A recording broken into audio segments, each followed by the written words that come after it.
Welcome back to Your Next Stop. This is Juliette Hahn. In this episode, I speak with Jennifer Musser of JLM Consulting. You can find her on LinkedIn, Jennifer Musser, and that's Musser.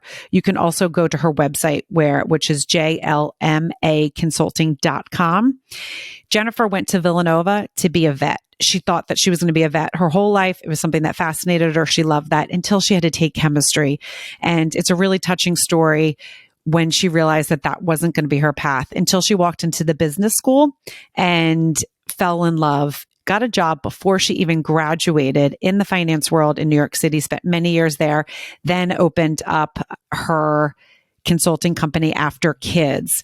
Really fun story, really cool story, really touching story. There's a great story about pink peonies that you guys do not want to miss this. Again, Jennifer Musser, JLMA Consulting.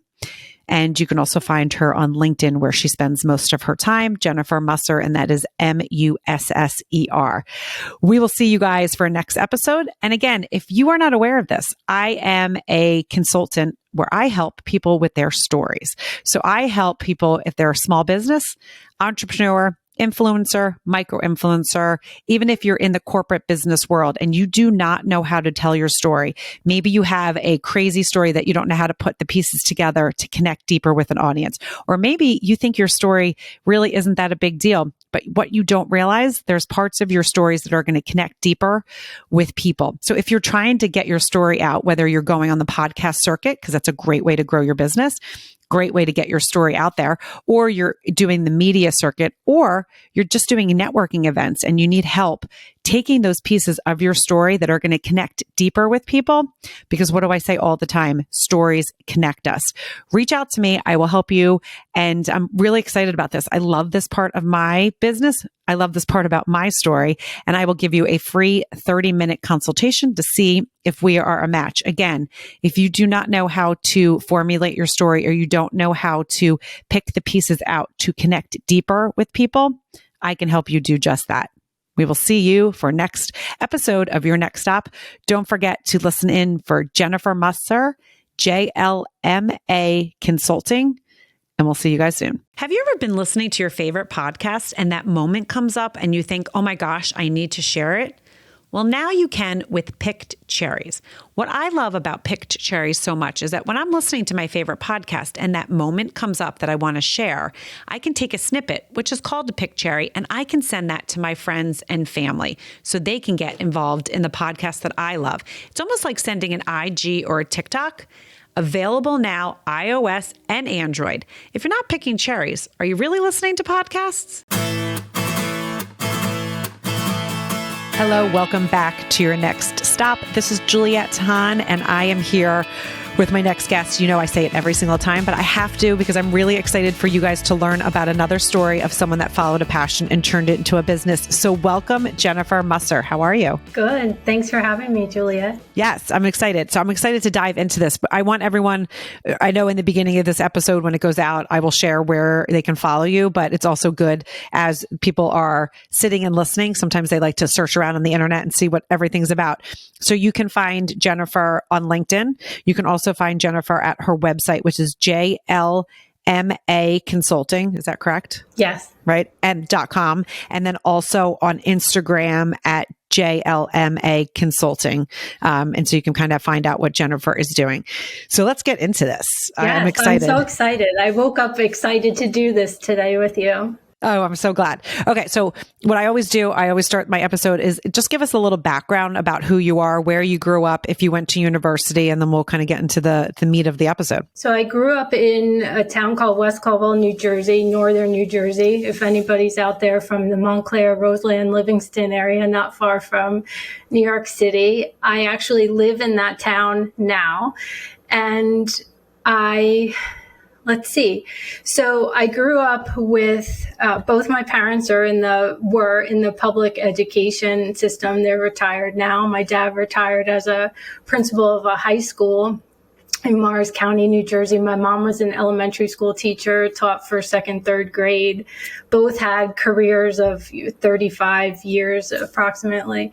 And because of that, I did value education, and I was a good student, which makes sense having parents in the field, right? So I went to Villanova University. I entered wanting to be a vet, very much math, science. That was my thing, and I thought that's what I wanted to do.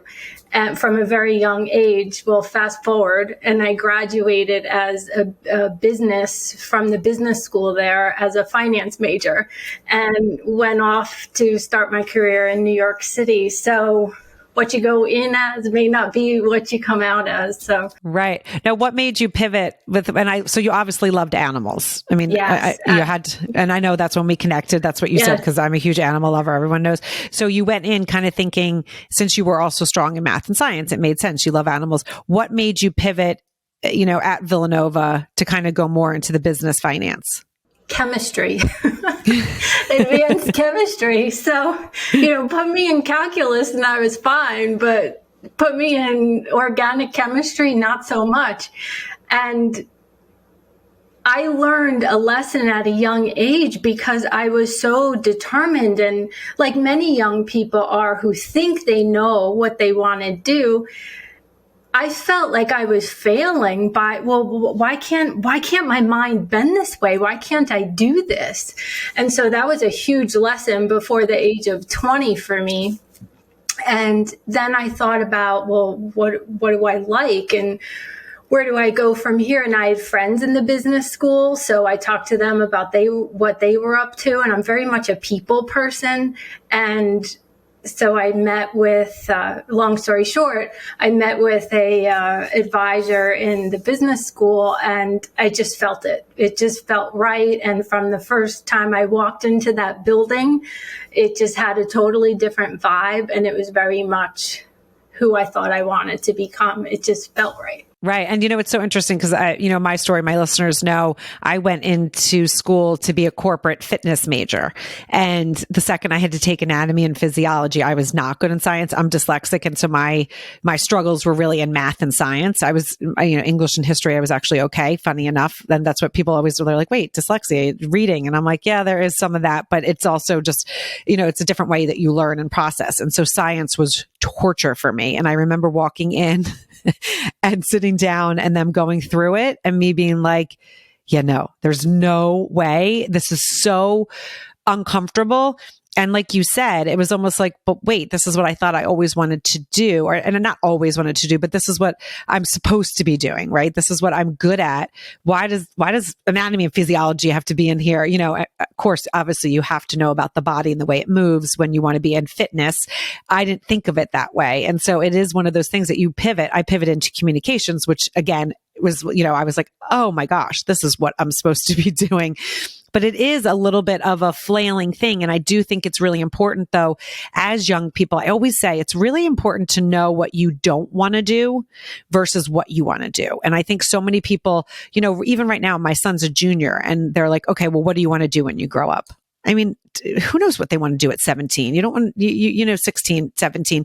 You want to have fun with your friends. You want to play your sport. You don't want to think about what I'm doing as an adult. So I really do think that there's some disservice as we are raising our kids to be like, you need to know what you want to do. And that's why it's so important to get like those summer jobs and do those internships and volunteer at different places, because you find out quickly what you really don't like. And then once you find out all of those, what you don't like, you kind of pivot into the, oh, wait, I really like this because it feels different. So I love that you said that when you walked into the business school, it was a feeling. You knew that that's what you wanted to do. So you graduated with the business degree and then you moved to New York City.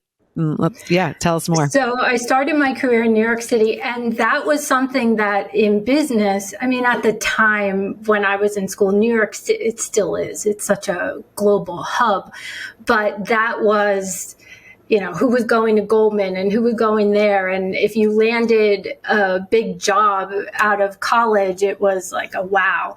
And so I did an internship with PricewaterhouseCoopers going into my senior year.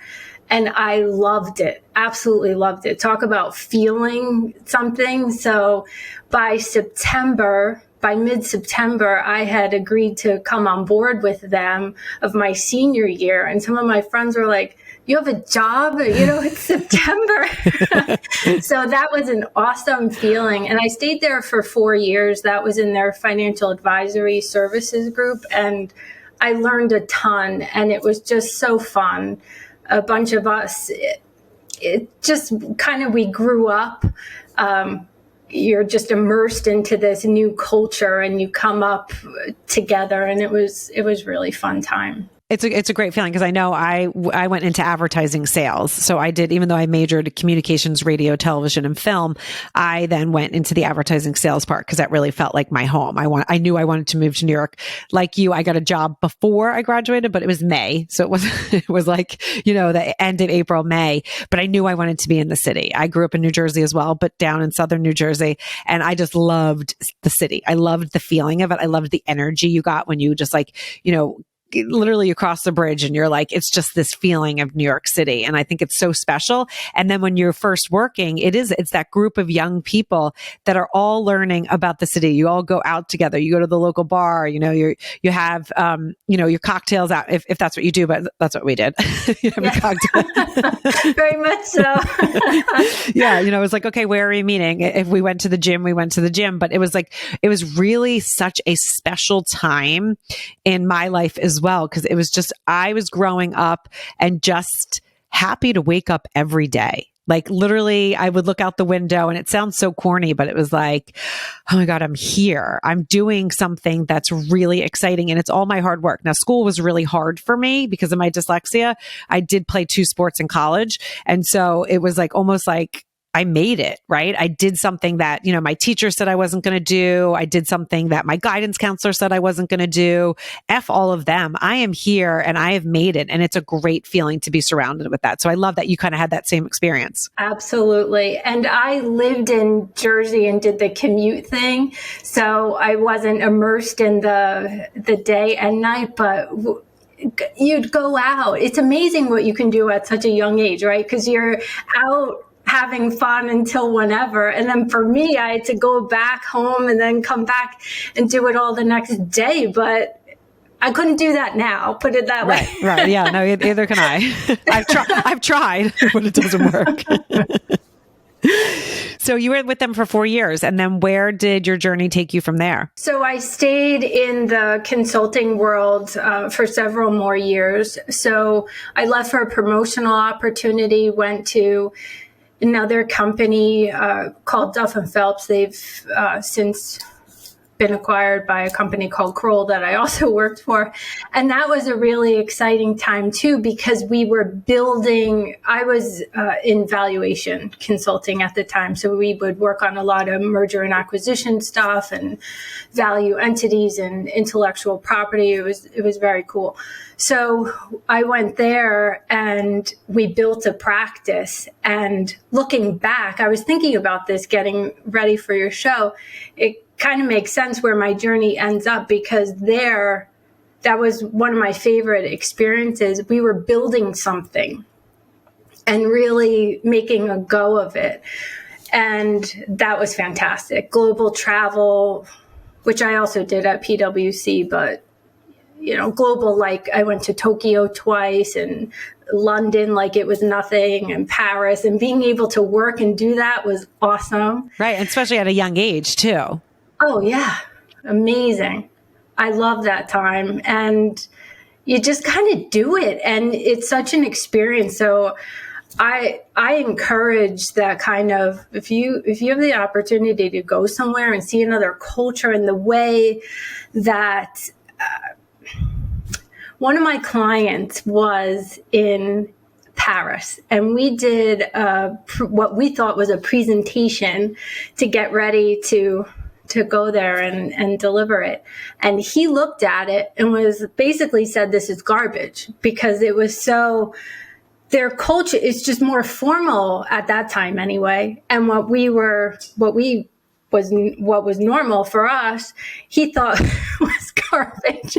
So we were like up all night we had 2 days before we had to get on a plane to do this, and we turned it around. But you just see how things operate differently. It's a great experience. It is. Now, do you think that, did you love that energy of being like the challenge of the startup more than, the traditional, or did you think that you loved the, and not just the challenge, but like the culture and the atmosphere at the smaller kind of startup?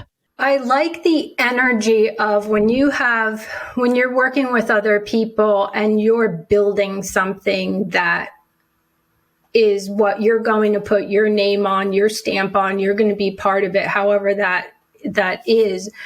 That was exciting energy. And then also we were getting clients, and then a client would end up being repeat business. So it just felt really good because we were accomplishing all that. And there was a sense of camaraderie there that was a little bit different than say at PwC where something was already established. Right. Which is cool. Because I do think that some people are more built for that, kind of startup mentality, the entrepreneur mentality, and not everyone is, and there's nothing wrong with it. It really is just the way you're built and what you can do. So from there, where did your journey take you? So from there, I went to another consulting company called Kroll, who ended up being acquired by Marsh McLennan. So I worked at places that just got acquired. It's kind of funny looking back. And there I made a pivot from consulting into corporate finance. So I got to a point where I knew, like you said earlier, Juliet, not knowing what you didn't want to do. So I was at a point where you either stay in the valuation consulting area doing that kind of work and make a go of it and work your way up to managing director, partner type level, or you get out. So I made that pivot. And really the driving factor there was because I had these experiences being immersed in a client setting, I thought to myself, well, I'm on this side of the table as a consultant, but it would be really cool to be trying the day-to-day at a company and seeing what that's like instead of jumping around, just having more stability, I guess, just a different perspective.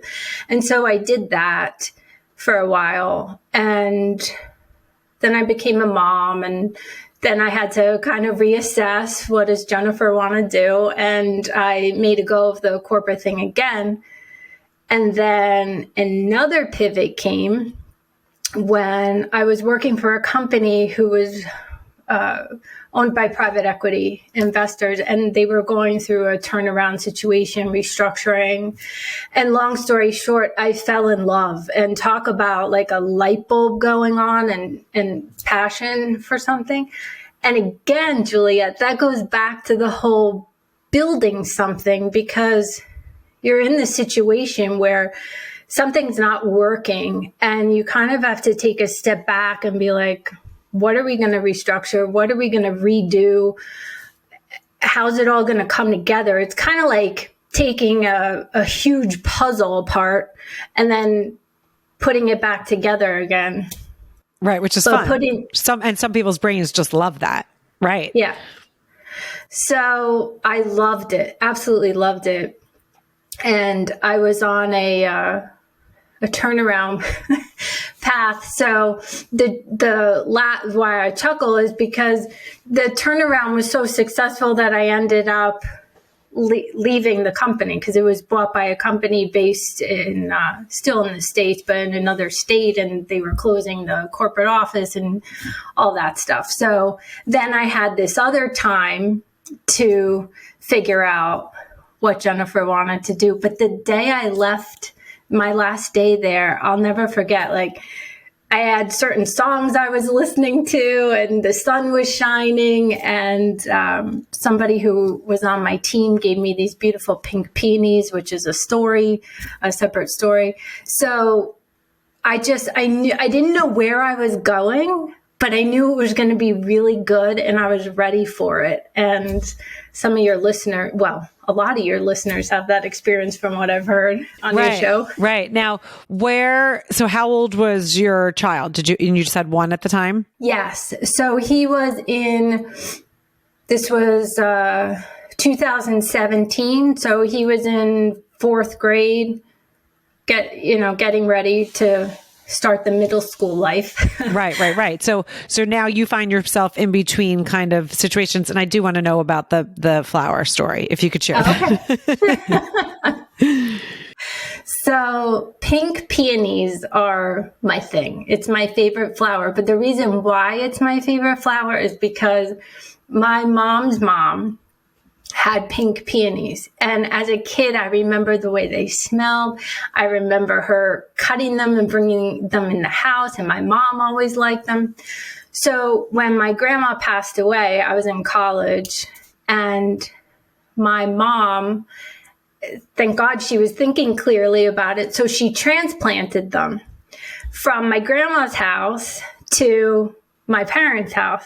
So then my mom, now she cuts the pink peonies and whatever. So they just remind me of happiness and love and make me think of my grandma and my mom. My mom's still alive, but it's, they're very special to me. So this woman on my team, she's so special, and I just loved her so much. And we developed a bond, and she reported to me, but we just had a great relationship. We still keep in touch. So on my last day, she was going with the transition. She was moving to Florida. So on my last day, she brings in these beautiful pink peonies. Oh, that's special. So my last day there, I had these beautiful flowers on my desk, and it wasn't like one peony, it was several, and an arrangement. And so I left that building so happy to just embark on this new chapter, carrying my pink peonies, and it just kind of strengthens my love of the flower, because now I think of my family, but I also think of this special woman too. Right. And your journey. I mean, that's so cool. And I think it's so important when people think back on their story, because I always say stories connect us, right? You hear someone else's story, a little piece of it, and you can relate, or it just intrigues you. And that's what kind of builds that deeper connection. So anyone that's listening to this is going to know, like, oh, wait. And especially if they're like, wait, I don't know what a pink peony is. Like, you just brought up something that people are going to be curious about. They're going to look into, and the story that you connected with your mom and your grandmother is so special. And I love that your mom got them replanted, at your house. Cause that's just, and your grandmother's up there looking down, being like excited about it. My grandmother's favorite were lilacs. And so wherever we go, wherever we move, I always plant a lilac tree.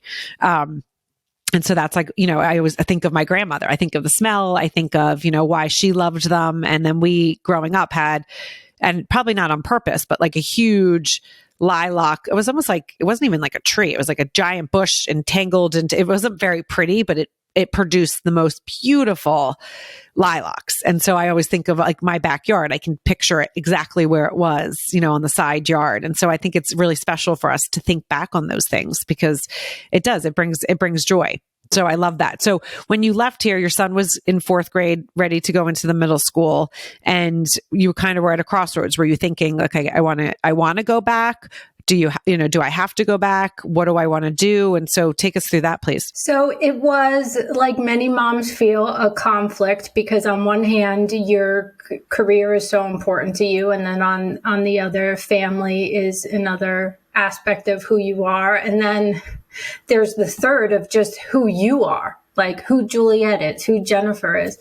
And so I intended to take a break and gather my thoughts, spend time with the family, because I had been working like crazy on this turnaround thing. And like anything in life, when you're paying more attention to one thing, you have less time for the other. So I started volunteering, and I was more active with things he was involved with. And knowing that 6th grade was coming, I wanted to be there for that whole middle school thing because my friends tell me, buckle your seatbelt for the for the tween years.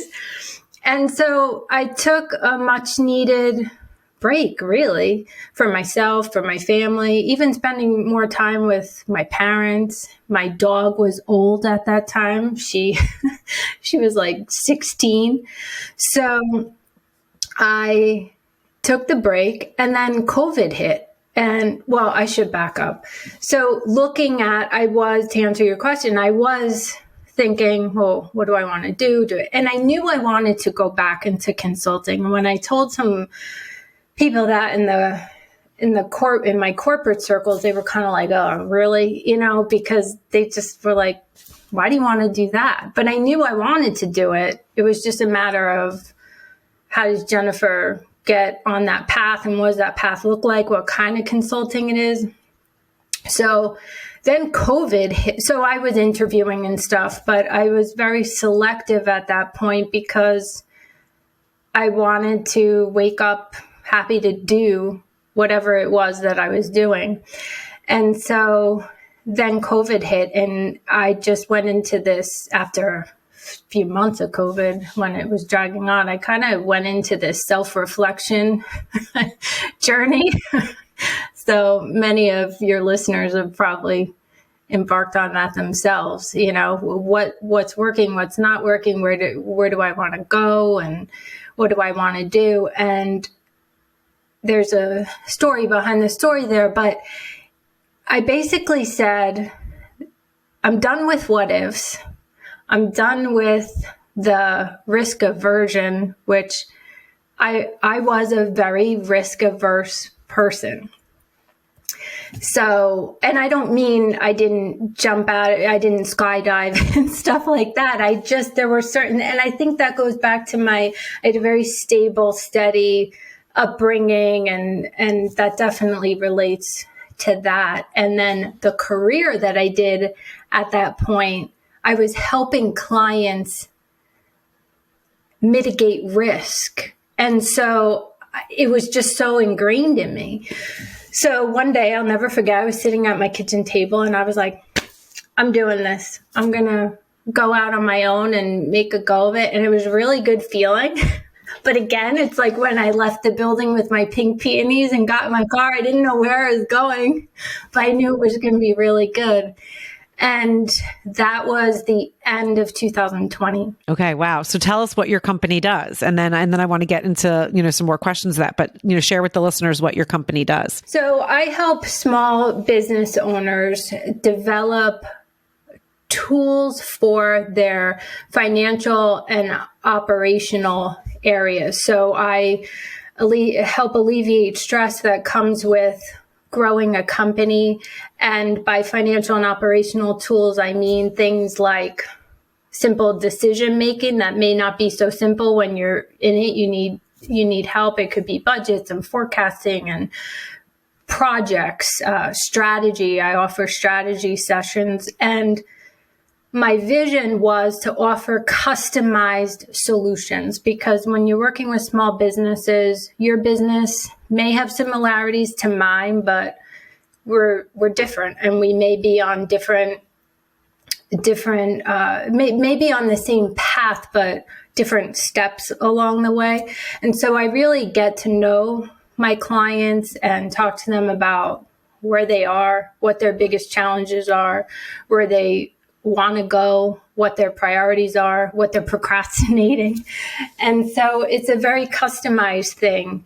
And my vision was, when you're dealing with small businesses, coming from the big business world, small businesses don't have that kind of budget. And so the projects need to be a little more streamlined, a little less fancy at times. And so that's one of the things I offer. So it could be an hour strategy session, or it could be a longer term project, or all the steps in between. So I'm really using my big business experience to help small business owners. Right. Now, when you were sitting at that kitchen table and you're like, okay, I'm going to go on my own, was this the vision that you had right away, or did it kind of develop into that? That's a great question. So when I started, I had a broader picture in mind of having the small business, I call it small business progression program, is the kind of A to Z offering that I do for small businesses. So I had that in mind, but I also had other services in mind too that weren't necessarily for small businesses. So like when you start out any business, it kind of transitions over time a little bit, or you need to refocus or find your sweet spot. And the small businesses ended up being something that I wake up every day excited to do what I do. Right. Which is so important. And I love how, I think it's really important for the listeners to hear. You had a lot of consulting business, background in doing it in a corporate setting. And then as you pivoted through life, you had kids. A lot of, my listeners that are moms can relate to that. I know when I stopped working, I chose to stop working. I was like, I want to be there. I was able to. That was what I always wanted to do. But then as my kids got older, it was very apparent, okay, I'm not going to go out and play tennis and have lunch every day. That's just not me, because I will only focus on that. And then I'll need to be like a tennis star, and it will be like live, eat, and do that. So I was like, okay, my athletic, competitive stuff back then when I was in college, I was like, I can do it lightly, but I can't, I'm an all or nothing person. So I knew I needed to kind of ease into whatever I was doing. And the reason why I asked you that question is because I know for myself, when I started my podcast, it just developed into something. And then my consulting side of my business just developed into something very naturally. It was like a need that when I have guests on, or I talk to people that are small businesses that need help sharing their stories, and they don't know how to get into the podcast circus, or they don't really know how to articulate their story, depending on, you have a 30-minute podcast versus an hour.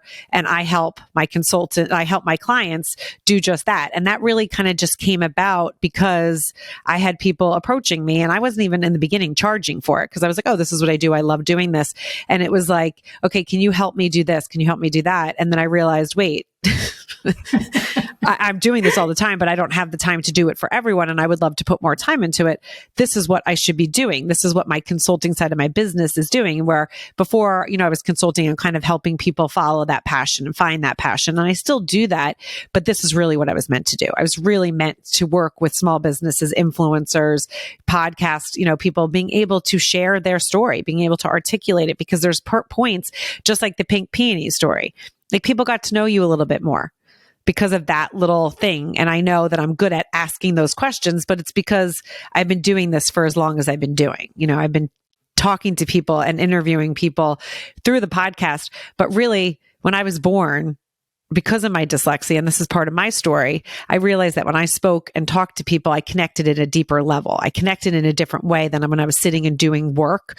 And so I always used my communication skills to kind of connect and have people, see me in a different light than just what I was doing in school. And so as you get out of school, people don't realize, oh, wait, she really struggled in school, because why would they know that unless I tell them? But then it just was one of those things that I honed in on, and really not on purposely got good at, but it just did. And then that kind of brought me to where I am now. And it's really cool. So I love that you were sitting at the table being like, this is what I wanted to do. And then it really developed into something bigger, and you really niche down to figure out, okay, this is where I am needed. And that's where sometimes, like, small businesses and the people that entrepreneurs that start, we have an idea, we have a vision, we have a goal, and sometimes the goal goes left, it goes right, it goes up, it goes down, but then it continues. If it's what you're meant to be doing and it's really your passion, it kind of continues, up that ladder. Okay, let's connect the dots. Let's connect to the dots. Let's connect to the dots.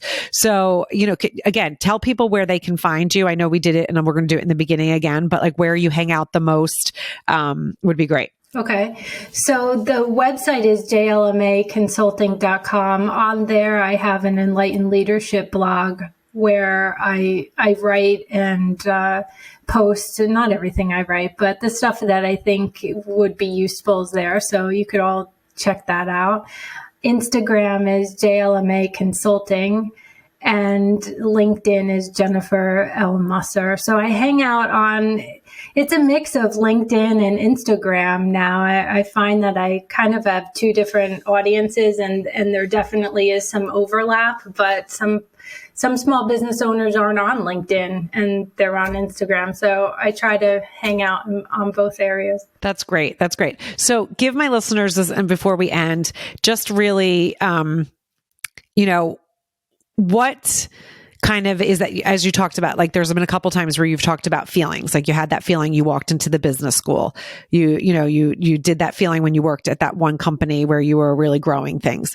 What is the feeling that you wake up every day and you know that you're going to be tackling, working with people? If you can just give us a little bit of that and the difference between when you were working in corporate versus, working for yourself. So in corporate, there's big ideas and you have scale and there's so many good sides of that. And I would sit at times and think to myself, I have so much to offer if I move on from here, but how does that all fit? And finding JLMA Consulting, I figured out that I can take the talent and the skills I've learned and the experiences and share that on a different platform. And I say that the founder chooses what they find. And talking to you here, that is part of your story too, Julia. Like we just figure it out and we find what lights us up. And so I feel like when I wake up now, I kind of tell myself, wherever you are, wherever I am, it's where you're meant to be, right here, right now. And it all unfolds as it's meant to. So I've learned to try to be more patient and just let things unfold. I love that. And it's so true. It's so true. And I'm going to leave it at that because that was golden. I love that. So thank you so much, Jennifer, for joining Your Next Stop. You guys, you know what to do. Like, share, rate, review. But the other thing is go follow Jennifer. And you might listen to this episode and be like, oh, that's so cool. You might not be a small business. You might be in corporate. You might be a stay-at-home mom or a stay-at-home dad, but you don't know who in your life needs Jennifer's service. So take this episode and share it with as many friends as you can, because you don't know who you're touching and you don't know who you're going to help. So we will see you guys on another episode of Your Next Stop. Thank you so much, Jennifer. Thank you, Julia. I hope you liked this episode of Your Next Stop. Please subscribe to my channel, share with your friends, and join in each week.